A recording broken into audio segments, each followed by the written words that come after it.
I'm 28 years old, and I have an older sister, Olivia, who's 31. Honestly, she hasn't really got her life together, but for some reason, our parents treat her like she's the golden child. Ever since we were kids, Olivia has had this idea in her head that I'm out to steal her thunder or something. Because of that, she's pretty much dedicated her life to one-upping me in everything. Let me break it down for you. It's not just the typical brother-sister rivalry where you might argue over who gets the last piece of cake or something. This goes way deeper. If I decided to learn something new and cool like archery, the next thing I know, Olivia is strutting around school with her own bow and arrows, telling everyone she's into archery too. And it didn't stop at hobbies. If I ever mentioned in my diary that I liked a guy, bam, she'd be all over him the very next day, flirting like there was no tomorrow. And it wasn't just about boys and hobbies. Even when I decided to eat healthier and exercise more, Olivia would suddenly become all about that healthy life as well, copying my diet and workout routine to a T. It was like whatever I did, she had to do it too. But not in a fun, let's share interests kind of way. More like, I've got to do everything you do and be in all your friend groups.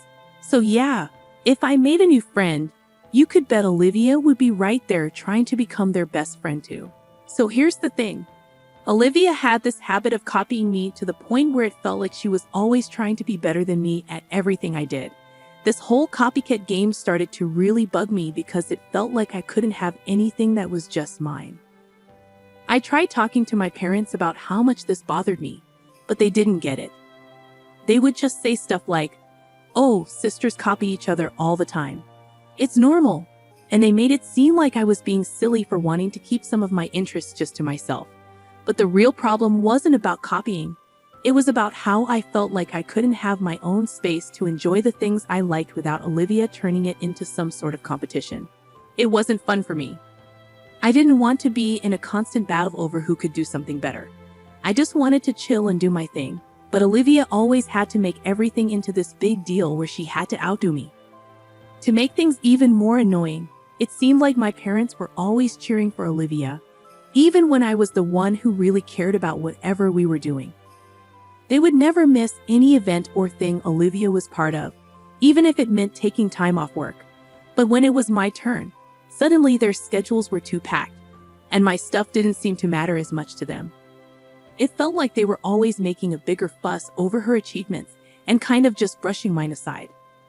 Alright, let me tell you how Olivia enjoyed being the center of attention all the time.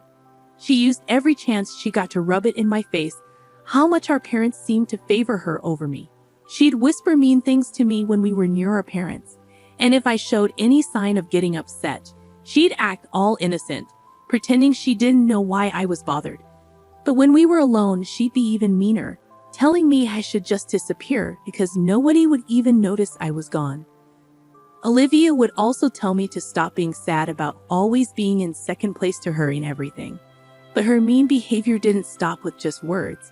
She actually bullied me physically at school a bunch of times. She'd do things like trip me on purpose where everyone could see or hit me, then say it was just a dare from her friends. When my teachers noticed what was happening, they called in my parents to talk about it. They were so serious, they even mentioned suspending me. My parents would tell the school that this was just sibling stuff, and they deal with it at home. But at home, Olivia would twist the story, making it seem like. From the beginning, it seemed like I was the troublemaker, and Olivia's reactions were a result of my actions. Olivia had a talent for turning everything upside down, especially when it involved me. Our parents, bless their hearts, seemed to have blinders on whenever Olivia was involved. Even when she did something outrageously mean, they turned a blind eye. If ever they came close to questioning her actions, Olivia could turn on the waterworks like nobody's business. She'd sob and claim that I was fabricating tales out of sheer jealousy. Unfortunately, this defense worked every single time. My friends, who were true troopers through all of this, began calling Olivia out on her nasty behavior towards me. This seemed to be the cue for Olivia to kick things up a notch. She started concocting elaborate stories complete with self-inflicted bruises or strategically placed bandages. Olivia then went around telling everyone that these were the results of my supposed attacks on her. Trying to defend myself against Olivia's web of lies felt like trying to climb a mountain with no gear. She was relentless, weaving her tales to anyone who listened. Anyone I'd never spoken to, laughed with, or dared to develop a crush on. Her aim was to make them see me through her twisted lens. The result? My high school experience was less about learning and growing, and more about surviving Olivia's campaign of terror.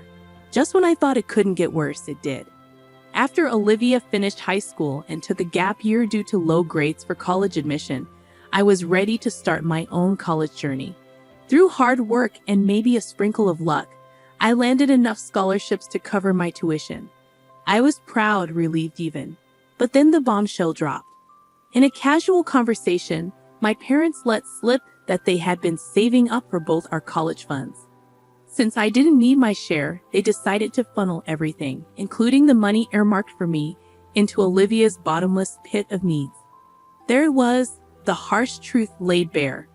My efforts to be independent and financially responsible had inadvertently given my parents the green light to use resources meant for me to further indulge Olivia. It was a revelation that stung more than I cared to admit, a stark reminder of the imbalance that had colored our sibling rivalry and my parents' favoritism from the start. When my parents laid out the red carpet for Olivia, telling her she could pick any major she fancied, it felt like a slap in the face.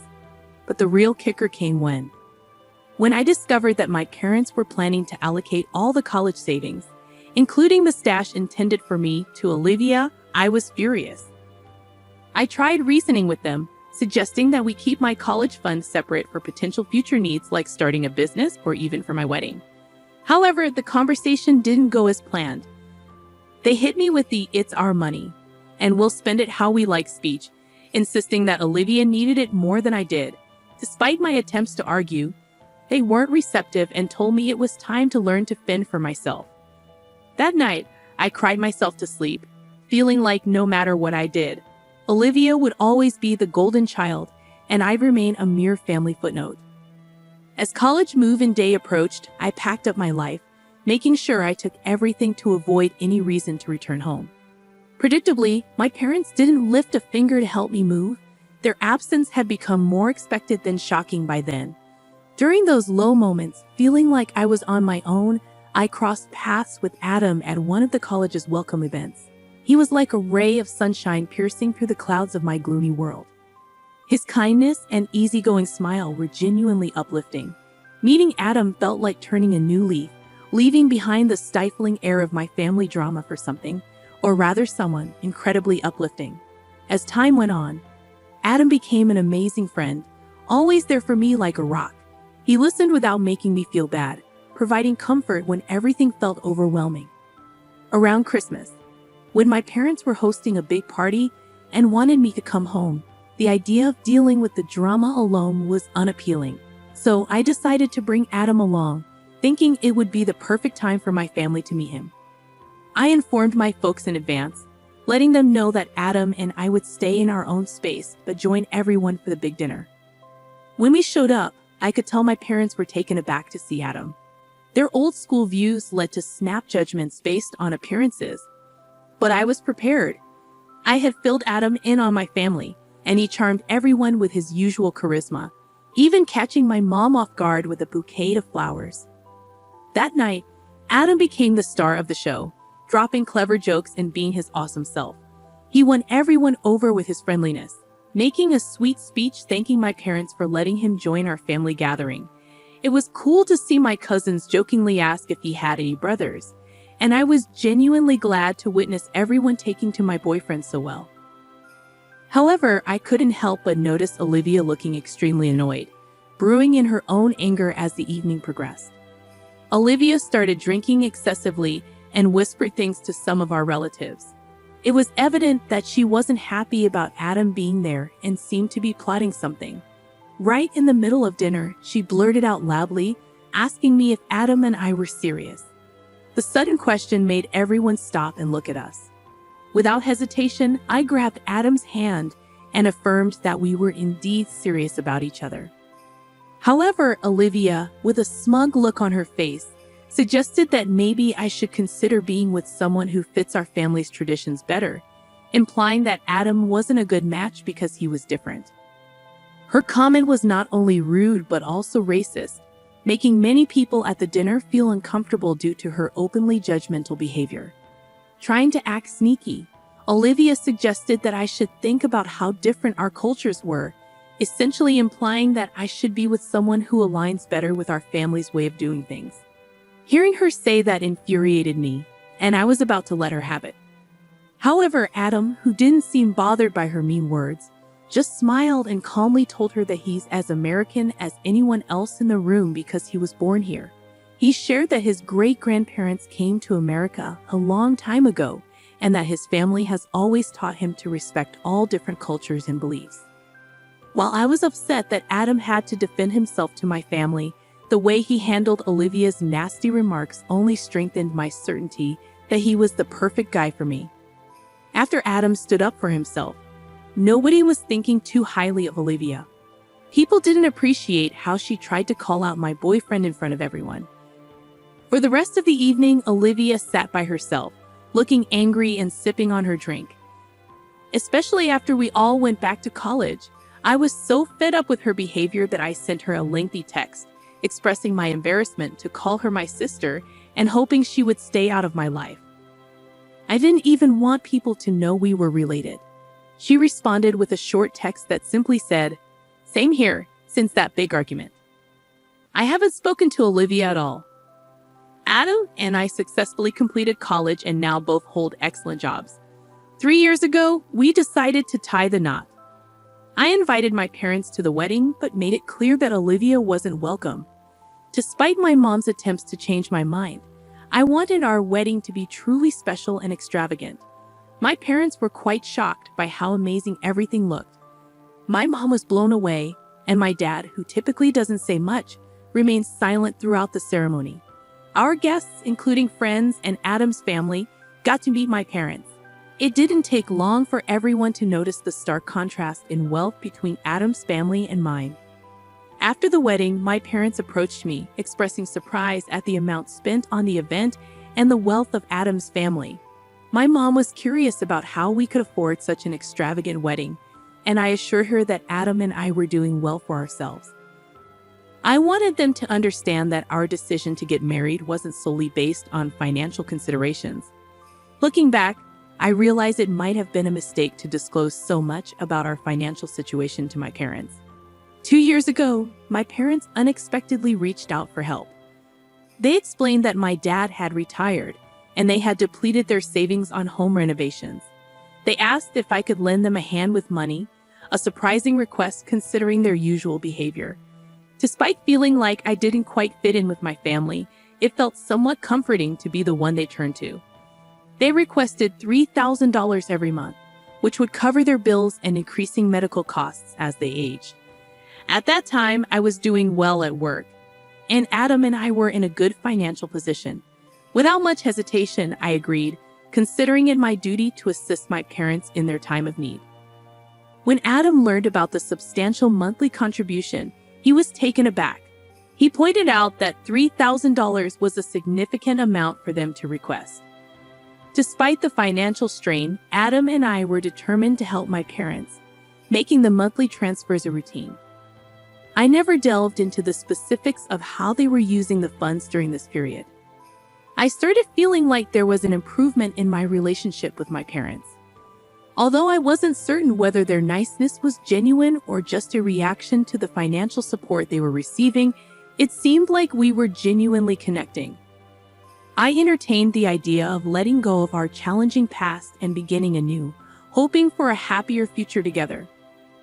However, 2 weeks ago, my phone exploded with calls from them right in the middle of an incredibly busy workday. Aware of my packed schedule, the numerous missed calls raised concerns, making me rush to call them back. My dad was on the other end, requesting me to visit their place urgently for an important conversation. Despite feeling worn out after a long day at work, I agreed, curious about the nature of their request. That evening, I showed up at their doorstep, feeling a mix of fatigue and curiosity. They both appeared nervous, escalating my worry.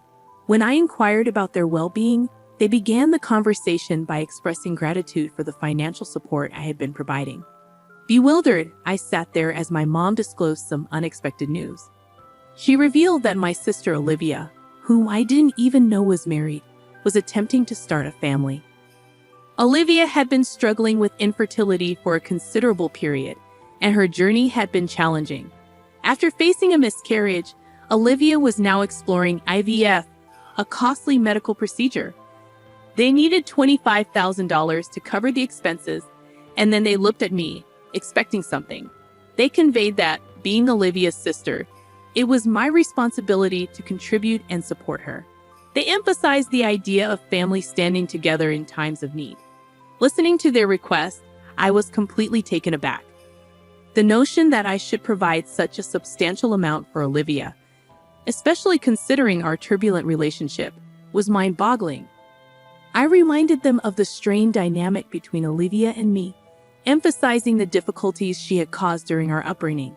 The idea of contributing such a significant sum just didn't make sense to me. My parents didn't appreciate my response. They argued that, as Olivia's sister, it was somehow my duty to help her conceive a child.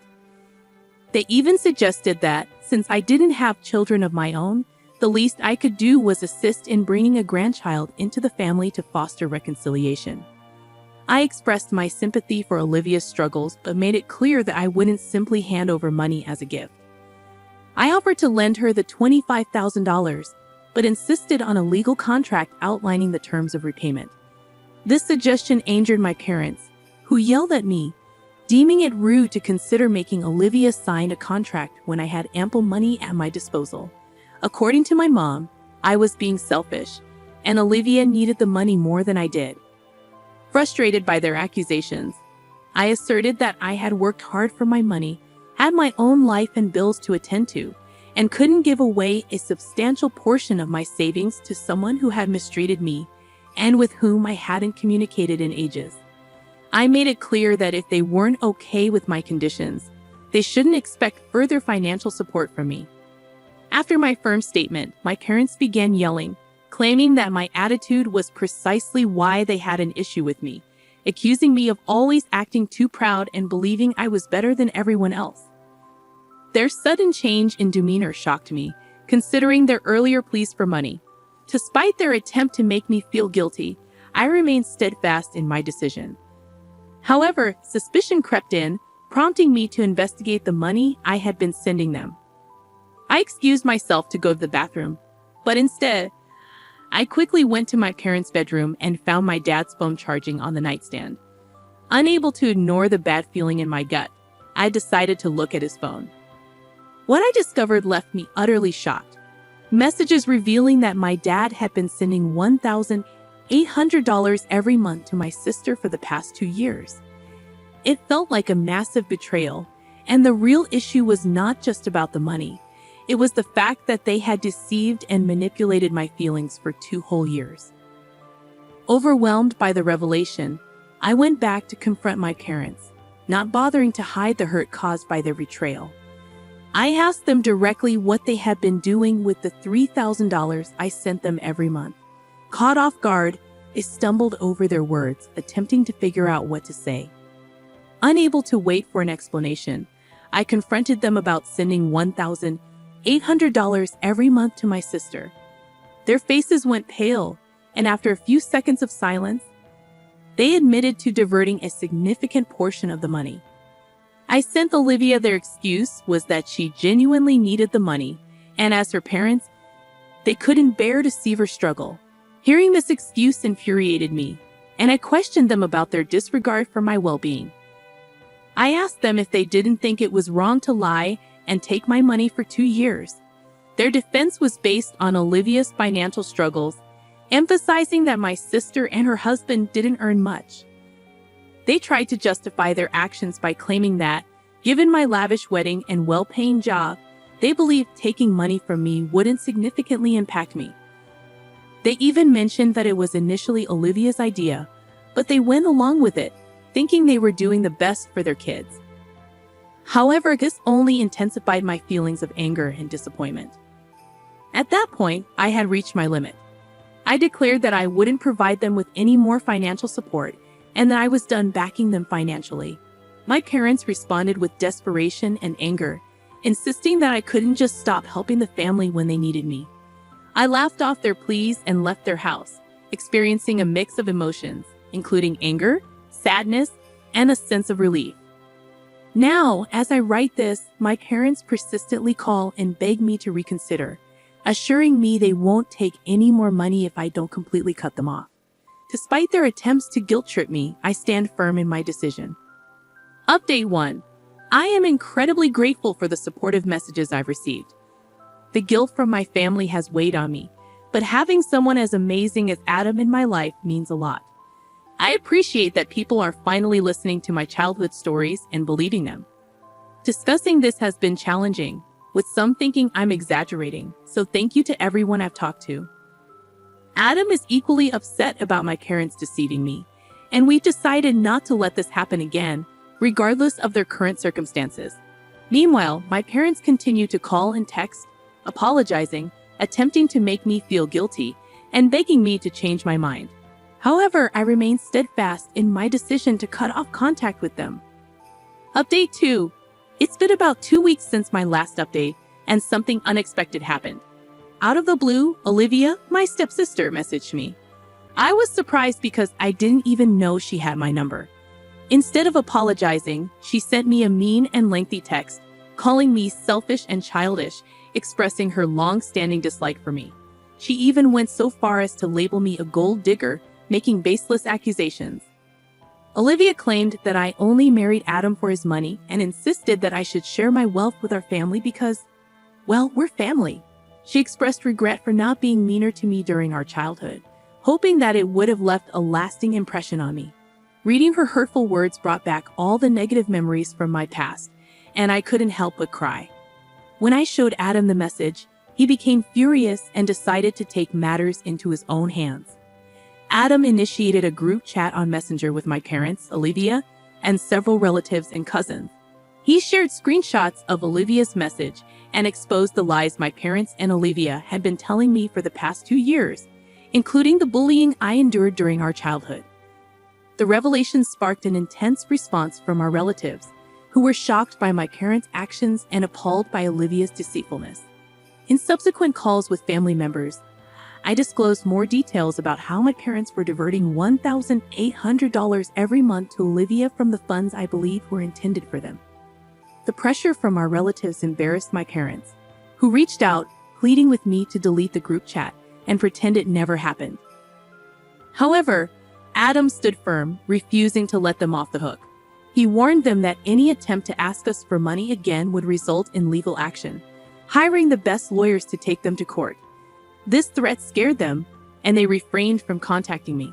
Other family members informed me that my parents were deeply ashamed, especially after addressing Olivia's actions.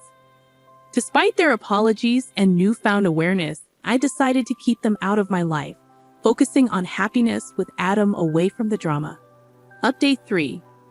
I want to express my gratitude for the incredible support you've all provided. The overwhelming encouragement has been amazing, prompting Adam and me to consider seeking therapy to navigate the challenging emotions surrounding my decision to cut ties with my parents and the betrayal by my family. The silence from my parents and Olivia, following Adam's stern warning, assures me that they are too scared to reach out. Moving forward, I aim to prioritize self-care and concentrate on the positive aspects of my life, particularly my time with Adam. While challenges may arise, I remain hopeful that, with the right support, things will improve. I hope this will be the final update on this matter.